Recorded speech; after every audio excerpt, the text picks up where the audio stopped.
Good day, sir, madam. I'm Rustin Ann Pajares, 29 years old, married, have 2 children. I'm a high school graduate.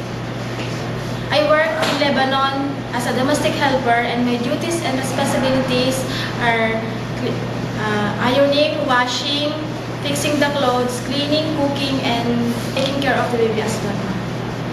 Hi, Miss Rustin Ann. How are you? Sir, madam, I'm fine, thank you.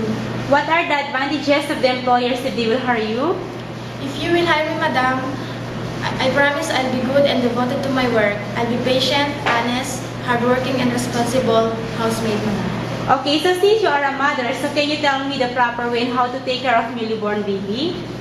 Sir, madam, to take care of newly born baby, feed them by giving them milk, change the diaper if it's full, coaching the baby if it's crying, and singing lullaby for the baby so that the baby will go to sleep, madam. Okay, so Miss Rustin Ann, can you sing a song for your employer's children? Watermelon, watermelon, papaya, papaya, coconut banana, fruit salad, fruit salad. Okay, so what if you committed a mistake and the employer scolds you? What will you do? I will immediately apologize and sorry to them, madam, and promise not to commit mistake again, madam. Okay, so any message or promise to your employer?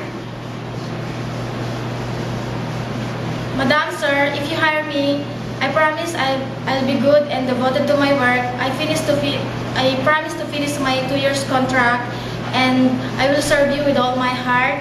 And if you do hire me, sir, madam, I assure you, you won't regret of hiring me. Thank you, sir, madam.